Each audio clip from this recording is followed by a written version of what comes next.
हम आपको लगातार ऑपरेशन सिंदूर से जुड़े अपडेट्स दे रहे हैं। तीनों सेनाओं की प्रेस कॉन्फ्रेंस की बड़ी बातें आई, आपको एक बार फिर बता देते हैं। ये अहम जानकारियां हैं जो प्रेस कॉन्फ्रेंस के जरिए साझा की गई हैं। पाकिस्तान में हुए नुकसान की आपको अगर लिस्ट बताएं तो सबसे पहले भारत ने 9 आतंकी ठिकानों को तबाह किया है। मिसाइल स्ट्राइक में 100 के आसपास आतंकियों को मार गिराया है। फिर 4 से ज्यादा एयरबेस तबाह कर दिए गए हैं और लगभग इतने ही कमांड सेंटर भी तबाह हुए हैं। साथ ही आर्मी के गोला बारूद डिपो को तबाह किया गया है। तुर्की में करीब 400 से ज्यादा ड्रोन भारत ने मार गिराए हैं, जो कंगाल पाकिस्तान के लिए गरीबी में आटा गीला जैसा लगता है। तो ये तमाम जानकारियां हैं जो इस प्रेस कॉन्फ्रेंस में सामने आई हैं। 4 दिन तक आसमान में गरजने वाली राफेल स्कैल्प मिसाइलें, धरती पर थर्राने वाले M777 होवित्जर और कामोकाज ड्रोन, ये ऑपरेशन सिंदूर में इस्तेमाल वो हथियार हैं जिन्होंने मिलकर पाकिस्तान में तबाही मचाई। पाकिस्तान पर सबसे पहला वार 7 मई को हुआ, जब 26 मिनट में 9 आतंकी ठिकाने भारत ने तबाह कर दिए और करीब 100 आतंकियों को जहन्नुम पहुंचा दिया। ये कार्रवाई पाकिस्तान में 100 किलोमीटर अंदर तक हुई। आतंक पर एक्शन के बाद पाकिस्तान ने पलटवार की कोशिश तो की, फिर मुंह की खानी पड़ी। पाकिस्तान ने 8 से 9 मई की रात 300 से 400 तुर्की निर्मित सोंगर सशस्त्र ड्रोन से भारत के 36 स्थानों पर हमले की कोशिश की, जिसके एक ड्रोन की कीमत लगभग $24,000 बताई जा रही है। यानी करीब 80 करोड़ के 400 ड्रोन को भारत ने खाक में मिला दिया।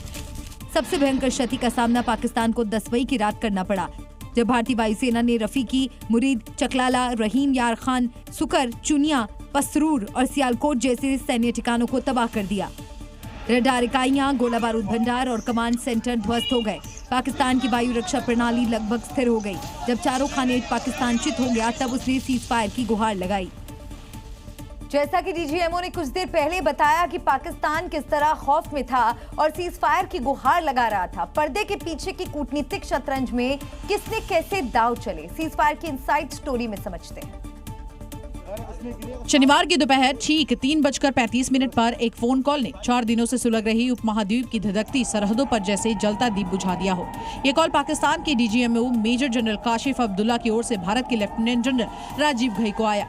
शब्द तो साधारण थे, पर प्रभाव असाधारण, जैसे युद्ध के कगार पर खड़ा इतिहास एक पल को ठिठक गया हो। Called the Director General of Military Operations of India at 15:35 hours earlier this afternoon. It was agreed between them that both sides would stop all firing and military action on land and in the air and sea with effect from 1700 hours Indian Standard Time today. ये केवल एक phone call नहीं था, ये उन कूटनीतिक चालों की परिणति थी जो वॉशिंगटन, दिल्ली और इस्लामाबाद के बंद कमरों में चली थी। भारत का जो लक्ष्य था आतंक पर प्रहार, वो पूरा हुआ और देश युद्ध में जाने से भी बच गया। यही तो कूटनीति है, दुनिया कुछ भी कहे। इसमें बायलैटरल अंडरस्टैंडिंग हुई है कि हम जो हॉस्टिलिटीज हैं उसको फिलहाल बंद करेंगे और 12 तारीख को डीजीएमओस फिर मिलके, क्योंकि ये सीज फायर नहीं है। जो सीज फायर होता है जब कंडीशंस तय की जाती हैं, वो अगर होगा भी तो 12 तारीख के बाद होगा। हिंद के वायु प्रहारों ने रावलपिंडी के सैन्य गलियारों तक अपनी धमक पहुंचाई, तो IMF और अमेरिका को भी मजबूरन मध्यस्थता के लिए आना पड़ा। मोदी मौन रहे, लेकिन कूटनीति मौन रहकर भी गर्जना करती रही। और साथ ही आपको बता दें कि देश की सीमाओं पर बंदूकें तो खामोश हो चुकी हैं। सीमा पार से ड्रोन और मिसाइल हमले करीब करीब रुक चुके हैं। सरकार ने शांति का पैगाम दिया है, लेकिन विपक्षी पार्टियां युद्ध विराम पर घमासान मचा रही हैं। हिंदुस्तान पाकिस्तान में सीज फायर का ऐलान होते ही जंग सियासत में छिड़ चुकी है। विपक्ष की तरफ से सवाल दागे जा रहे हैं और सियासत पूरे उफान पर है। एक तरफ सरकार इसे मानवीय कदम बता रही है, तो दूसरी तरफ विपक्ष इसे राष्ट्रहित के खिलाफ बता रहा है और चुनावी मौसम में सीज फायर बहस का नया मुद्दा बन चुका है। लेकिन रक्षा मंत्री राजनाथ सिंह ने क्लियर कर दिया, सीज फायर के बावजूद आतंकवाद के खिलाफ भारत चुप बैठने वाला नहीं है।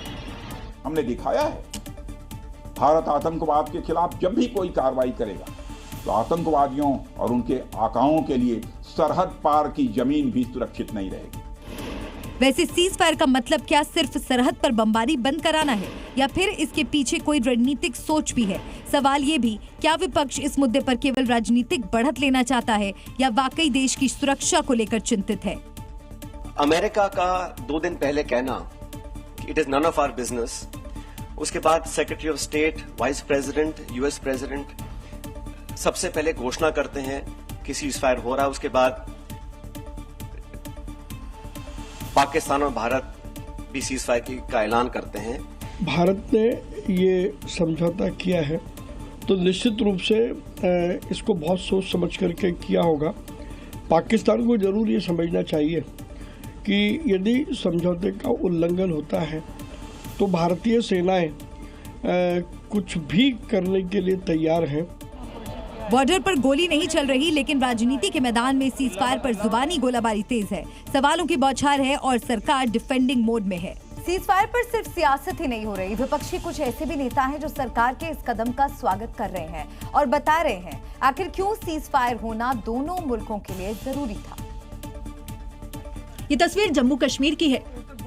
यहाँ पाकिस्तान की तरफ से नापाक हमले में लोगों के घर और मकान को भारी नुकसान पहुँचा है और इसी नुकसान से बचने के लिए महबूबा मुफ्ती सीज फायर पर सरकार के फैसले का स्वागत कर रही है।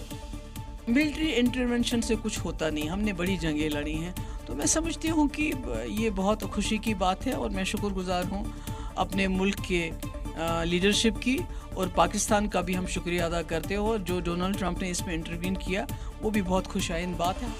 लेकिन दूसरी तरफ कांग्रेस केंद्र सरकार के इस फैसले से इत्तेफाक नहीं रखती। कांग्रेस नेता ने साफ कह दिया है, पाकिस्तान से कितने भी समझौते कर लो वो सुधरने वाला नहीं है। पाकिस्तान एक रोग स्टेट है, पाकिस्तान पर विश्वास बिल्कुल नहीं किया जाता है। पाकिस्तान भारत विरोधी गतिविधियों में शामिल रहता है।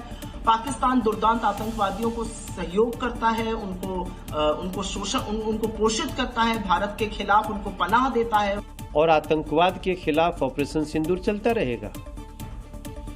उसमें किसी को प्रॉब्लम नहीं होनी चाहिए। रही बात कल के सीज फायर की,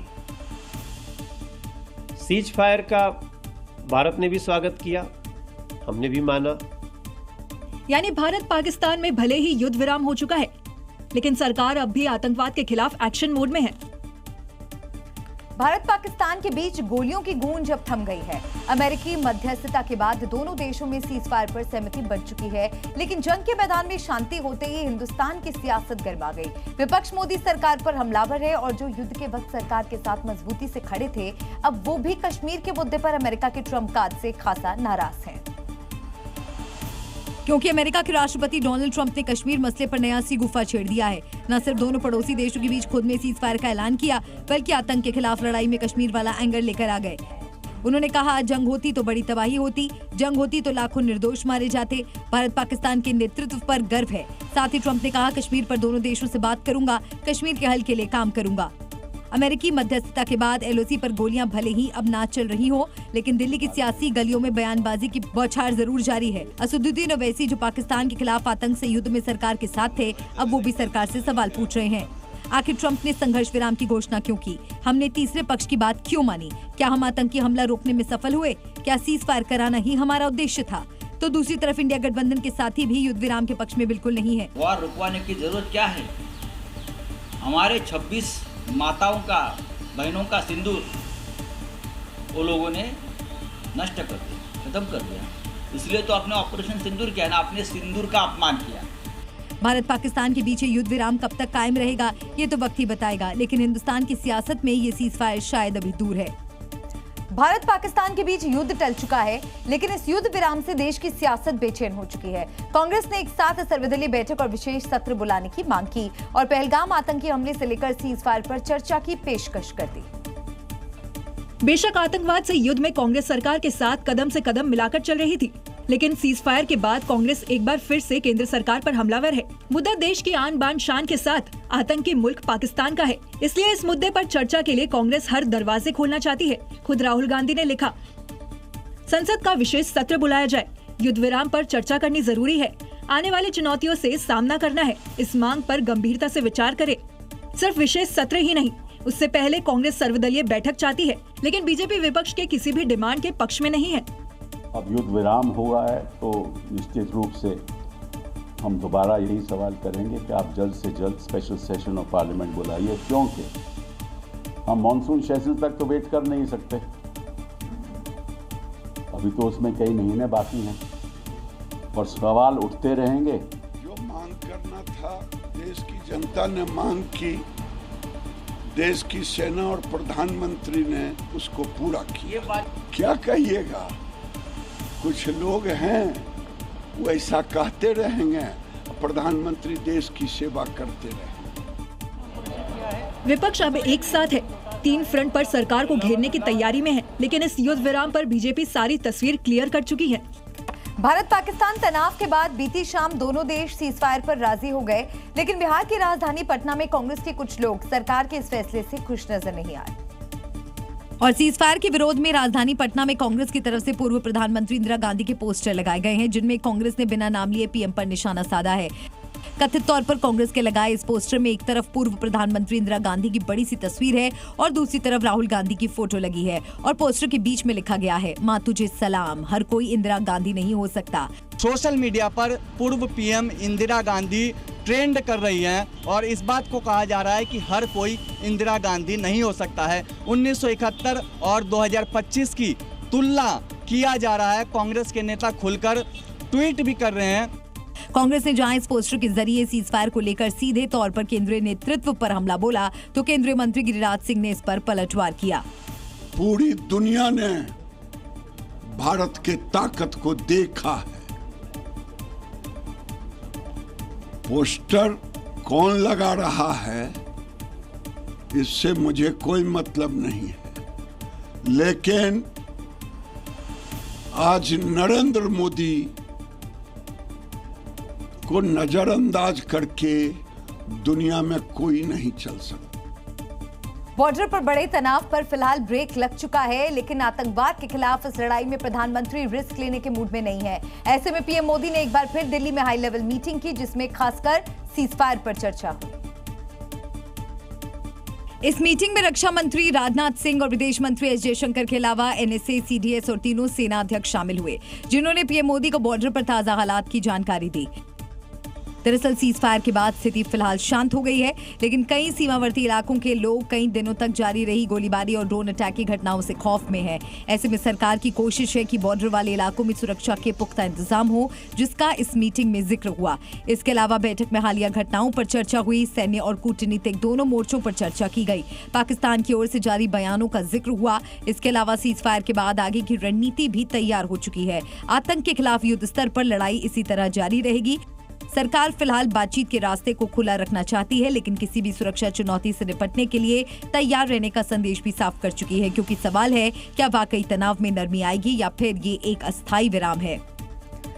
भारत और पाकिस्तान के बीच सीज फायर हो चुका है, लेकिन इस सीज फायर से पहले भारतीय सेना ने पाकिस्तान को इतना करारा जवाब दिया कि वो खौफ के मारे दुनिया से भारतीय सेना को हमला करने से रोकने की गुहार लगाने लगा, क्योंकि पाकिस्तानी हुक्मरानों को पता था कि भारतीय सेना के सामने पाकिस्तानी आर्मी ज्यादा दिनों तक टिक नहीं पाएगी। इसीलिए उसने सीज फायर के लिए चीन, अमेरिका और खाड़ी देशों से भी मदद मांगी। पाकिस्तान के डिप्टी पीएम इशार डार ने पाकिस्तानी मीडिया में खुद बताया कि भारत के खौफ में सीज फायर के लिए पाकिस्तान किन किन देशों के सामने गिड़गिड़ाया। पाकिस्तान के गिड़गिड़ाने के बाद भारत ने अपनी शर्तों पर युद्ध विराम को मंजूरी दी है और अब दोनों देशों के बीच 12 मई को डीजीएमओ लेवल की बातचीत होगी, जिसमें पाकिस्तान एक बार फिर सिंधु जल समझौते को लेकर भारत के सामने हाथ फैलाए नजर आ सकता है। हालांकि भारत ने साफ कर दिया है कि दोनों देशों के बीच सीज फायर का असर सिंधु जल समझौते पर लिए गए फैसले पर नहीं पड़ेगा, यानी सीज फायर के बावजूद पाकिस्तान पर की जा रही वाटर स्ट्राइक जारी रहेगी। जंग चाहे सियासत में हो या फिर मैदान में, अगर नेता हार कर भी बेशर्मी से मुस्कुराएं, नाकामी पर अपनी पीठ थपथपाएं, तो समझ लीजिए पर्दे के पीछे कोई और स्क्रिप्ट लिख रहा है। पाकिस्तान में भी कुछ ऐसा ही चल रहा है। भारत से जंग में पाकिस्तान हर मोर्चे पर पिट गया, लेकिन वहां के प्रधानमंत्री किसी स्पोक्स पर्सन की तरह जनरल मुनीर की लीडरशिप को शाबाशी दे रहे थे। इसके पीछे की वजह क्या है, इसे समझना बेहद जरूरी है, क्योंकि आतंकवाद के खिलाफ लड़ाई में भारत के सबसे बड़े विलन पाकिस्तान का आर्मी चीफ आसिम मुनीर है। मुनीर ही वो चेहरा है जिसके इशारे पर पहलगाम में आतंकी घटना को अंजाम दिया गया। लेकिन भारत के ऑपरेशन सिंदूर से बर्बादी की कगार पर पहुंचा पाकिस्तान उसी आसिम मुनीर को अपना हीरो बना चुका है। ऐसे में सवाल है, आखिर पाकिस्तान में देश कौन चला रहा है? क्या मुनीर के इशारे पर चल रही है सियासत? और सबसे बड़ा सवाल, मुनीर की तारीफ के पीछे डर है या फिर रणनीति? ये सवाल इसलिए क्योंकि जंग में हार के बाद भी पाकिस्तान के प्रधानमंत्री बड़ी बेशर्मी से मुनीर की तारीफों के पुल बांध रहे हैं। पाकिस्तान की राजनीति में सेना का दखल कोई नई बात नहीं है, लेकिन इस बार सवाल ये है कि क्या शहबाज शरीफ वाकई प्रधानमंत्री है या सिर्फ एक स्पोक्स पर्सन? क्योंकि जिस जनरल मुनीर को लेकर पूरी दुनिया सवाल उठा रही है, आखिर शहबाज उसकी तारीफ क्यों कर रहे हैं? क्या ये तारीफ किसी दबाव में की गई या फिर डर सत्ता गंवाने का है। पाकिस्तान को यूं ही नहीं आतंकिस्तान कहा जाता है। कल शाम को जिस सीज फायर पर सहमति बनी थी, महज 3 घंटे बाद ही पाकिस्तान ने उसे तोड़ दिया। अब सवाल यह है कि क्या पाकिस्तान हर बार ऐसे ही पीठ पर छुरा घोंपता रहेगा? It was agreed between them that both sides would stop all firing and military action. सैन्य कार्रवाई को रोकने का समझौता आज शाम को हुआ था।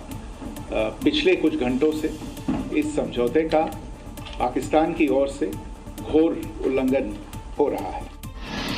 सीज फायर की घोषणा को महज 3 घंटे ही बीते थे कि पाकिस्तान ने सीमा पर फिर से घात लगाकर हमला कर डाला। छल कपट की वो परत जिसमें ढककर पाकिस्तान को पेश किया गया, एक झटके में उतर गई। The armed forces are maintaining a strong vigil on the situation. They have been given instructions to deal strongly with any instances of a repetition of the violations of the borders along the international border as well as the line of control. शनिवार की रात सीमा पर पाकिस्तान के हमलों ने उसकी मक्कारी को जगजाहिर कर दिया। कई शहरों में ड्रोन अटैक की खबरें आने लगी। जो कल शाम को 5 बजे राष्ट्रपति डोनाल्ड ट्रंप ने घोषणा की सीज फायर की, उस फैसले की पालना पाकिस्तान की तरफ से होनी चाहिए और ये जो आतंकवाद वो प्रोत्साहित करते रहे हैं भारत के खिलाफ, वो आतंकवाद का प्रोत्साहन रोकने की जरूरत है। सवाल उठने लगे कि क्या यही सीज फायर है? अगर हाँ, तो ऐसे सीज फायर का क्या करें? खैर, वक्त के साथ दोनों तरफ की तोपें शांत हो गई। पलटवार के तेज तरकश से निकली मिसाइलें केवल शत्रु की हिम्मत तोड़ने को नहीं थी, बल्कि घाटी में स्थायी शांति की नींव मजबूत करने को समर्पित थीं। लेकिन जैसे ही जंग की धूप पर सीज फायर के बादल छाए, शांति की उस मिठास में पाकिस्तान ने फिर जहर घोल दिया। भारत को लेकर चीन ने हमेशा चालबाजी की है। इस बार भी उसने डबल गेम खेला। एक तरफ पहलगाम आतंकी हमले की निंदा की, तो दूसरी तरफ पाकिस्तान के साथ खुलकर खड़े होने का ऐलान किया। कूटनीति की टेबल पर चीन ने जब दांव चला है, सिर्फ और सिर्फ अपने फायदे के लिए चला। लेकिन हर बार की तरह इस बार भी चीन का डबल गेम दुनिया के सामने आ गया। अब जरा चीन का डबल गेम समझिए। चीन के विदेश मंत्री वांग यी ने पहले इशाक डार को फोन कर कहा कि वो पाकिस्तान की संप्रभुता, क्षेत्रीय अखंडता के साथ खड़ा है। फिर एनएसए अजीत डोभाल को फोन कर पहलगाम हमले की निंदा की। यानी एक तरफ आतंकियों के सरपरस्त की शाबाशी और दूसरी तरफ आतंकवाद पर फर्जी आंसू। ये कूटनीति का खेल था, 2 मुख 2 चेहरे पर एक ही चाल, बस अपना हित सुरक्षित रखना है। अब प्रश्न ये है कि इस डबल गेम की असली अंत कहानी क्या होगी? क्या भारत चीन को लेकर अपनी रणनीति बदलेगा या कूटनीति के शतरंज में खेल यूं ही चलते रहेगा? भारत पाकिस्तान के बीच सीज फायर के बाद जम्मू कश्मीर के हालात अब पटरी पर आने लगे हैं। पिछले कई दिनों जो बाजार सूने थे, अब उनमें चहल पहल दिखाई दे रही है। सड़कों पर भी लोगों की आवाजाही देखने को मिल रही है।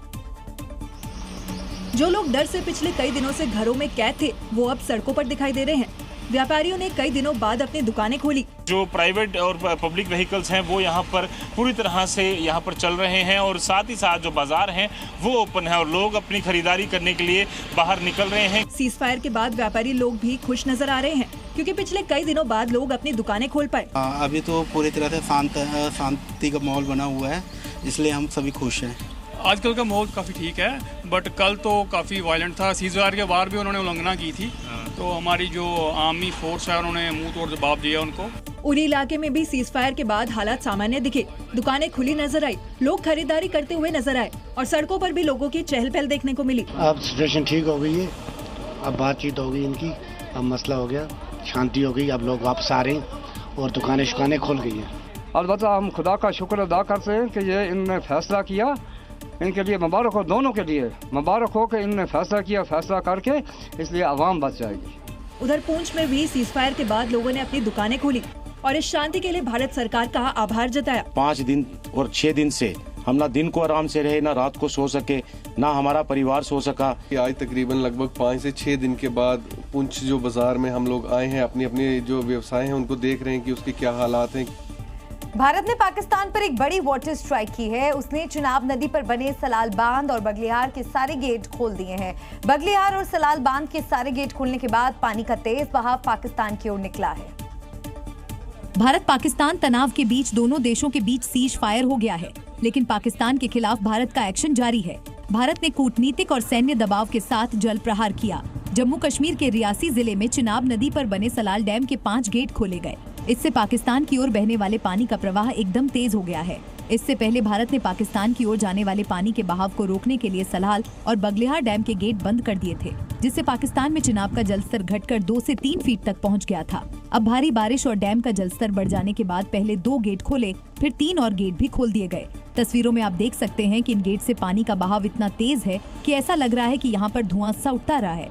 ऐसा लग रहा है कि पाकिस्तान की ओर सैलाब बहकर जा रहा हो। पाकिस्तान को ये स्पष्ट संकेत दिया गया है कि भारत अब सिंधु जल संधि रद्द करने के बाद कुछ और कठोर फैसले भी ले सकता है। इससे पहले भी भारत ने बारिश की वजह से बढ़े जलस्तर को कम करने के लिए चेनाब नदियों पर बने डैम के गेट को खोला था, जिसके वजह से पाकिस्तान में बाढ़ का खतरा बढ़ गया था। अब आपको एक वीडियो दिखाते हैं जिसमें कुछ आतंकवादी रैली निकाल रहे हैं। बताया जा रहा है कि ये वीडियो पाकिस्तान के खैबर पख्तूनख्वा का है। हालांकि जी मीडिया इस वायरल वीडियो की पुष्टि नहीं करता। आतंकी मुल्क पाकिस्तान में आतंकवादी संगठन खुलेआम रैलियां निकाल रहे हैं, हथियारों के साथ शक्ति प्रदर्शन कर रहे हैं और सड़कों पर हथियारबंद दहशतगर्दों की भीड़ चल रही है। ना कोई रोक, ना कोई डर, खुलेआम पाकिस्तान की सड़कों पर आतंकवादियों का कब्जा है। ये तस्वीर कब की है, इसकी तस्वीर साफ नहीं हो पाई, लेकिन सोशल मीडिया पर इस वीडियो को एक दिन पुराना बताया जा रहा है। इन रैलियों में आतंकियों के पोस्टर लहराए जा रहे हैं और भड़काऊ भाषणों के जरिए युवाओं को गुमराह किया जा रहा है। ये गतिविधियां न केवल पाकिस्तान के लिए बल्कि पूरे क्षेत्र की सुरक्षा के लिए खतरे की घंटी हैं। सवाल ये है कि क्या पाकिस्तान की सरकार इन संगठनों पर कोई कड़ी कार्रवाई करेगी या फिर दुनिया यूं ही देखती रहेगी कि कैसे आतंक का तंत्र खुलेआम पनपता जा रहा है। पाकिस्तान के प्रधानमंत्री झूठा नैरेटिव सेट करने में अपना ही रिकॉर्ड तोड़ रहे हैं। पहले सीज फायर के लिए भारत से मिन्नतें करता है और सीज फायर के बाद अपनी पीठ थपथपाने वाले शहबाज कॉमेडी किंग की तरह कॉमिक बयान दे रहे हैं। मौका पाकिस्तानी आवाम को संबोधित करने का था, लेकिन शहबाज के स्क्रिप्ट एंड वक्त में किसी ने बदल दी। फिर 3 इडियट मूवी की तरह जो भाषणबाजी उन्होंने की वो किसी कॉमेडी शो से कम नहीं। शहबाज के एक एक अल्फाज में सच के लिए रत्ती भर गुंजाइश नहीं है। शहबाज शरीफ की जुबान से निकले ये बयान असलियत से कोसों दूर है। इसका अंदाजा राफेल पर दिए इस बोल से समझिए। शहबाज शायद घर में घुसकर इंडियन आर्मी की पिटाई भूल गए, तभी ऐसी बहकी बहकी बातें कर रहे हैं। भारत और पाकिस्तान के बीच भले ही सीज फायर हो चुका हो, लेकिन प्रधानमंत्री नरेंद्र मोदी का असर पड़ोसी मुल्क की सियासत में भी अब साफ देखा जा सकता है। एक झलक पाकिस्तान की संसद में देखने को मिली। जहां सीज फायर के बाद भी पाकिस्तान की संसद में मोदी का नाम गूंजता दिखाई दिया और प्रधानमंत्री मोदी का नाम सुनकर पाक हुक्मरानों के पसीने छूटते नजर आए और डर ऐसा कि पाकिस्तान के प्रधानमंत्री तक के पास इसका जवाब नहीं था। दरअसल पाकिस्तान के सांसद ने पीएम शहबाज शरीफ से एक रिपोर्टर के सवाल का हवाला देते हुए बताया कि कैसे मोदी के सवाल पर शहबाज शरीफ बुरी तरह घबरा गए थे। ये बयान किसी और का नहीं है बल्कि खुद पाकिस्तान के सांसद का है। ये वही पाकिस्तान है जो पहले भारत को आंखें दिखाने की कोशिश करता था, लेकिन अब उसके संसद में मोदी का नाम सुनकर भी हलचल मच जाती है। नरेंद्र मोदी का नाम पाकिस्तान में सिर्फ एक नेता का नहीं बल्कि भारत की ताकत का प्रतीक बन चुका है, जिससे वहाँ के सियासतदान भी खौफ खाते हैं। भारत का ब्रह्मास्त्र अब यूपी की राजधानी लखनऊ में बनेगा, क्योंकि आज लखनऊ को सुपरसोनिक तोहफा मिला है। रक्षा मंत्री राजनाथ सिंह ने लखनऊ नोड में ब्रह्मोस उत्पादन इकाई का वर्चुअली उद्घाटन किया। लखनऊ नोड में ब्रह्मोस उत्पादन यूनिट का शिलान्यास 26 दिसंबर 2021 को रखा गया। इसके बाद 3.5 सालों में ये यूनिट बनकर तैयार हुई है। ब्रह्मोस से भारत की सामरिक क्षमताओं को नई ताकत मिलेगी। मिसाइल क्या होती है, अभी आपने ऑपरेशन सिंदूर के अंदर इस मिसाइल के पराक्रम की एक झलक देखी होगी। यानी योगी का यूपी अब भारत को ब्रह्मास्त्र देगा, क्योंकि आज इस सुपरसोनिक क्रूज मिसाइल उत्पादन यूनिट का भव्य उद्घाटन हो गया। यदि इतने कम समय में ब्रह्मोस की इंटीग्रेशन एंड टेस्टिंग फैसिलिटी की स्थापना हो सकी तो इसके पीछे योगी जी का बहुत बड़ा योगदान है। ये वो वक्त है जब भारत को अपने सामरिक शक्ति में इजाफा करने की जरूरत है। सोचिए ब्रह्मोस की ये यूनिट कितनी जरूरी हो जाती है। और महज 40 महीने में इस प्रोजेक्ट को पूरा करके दिखाया।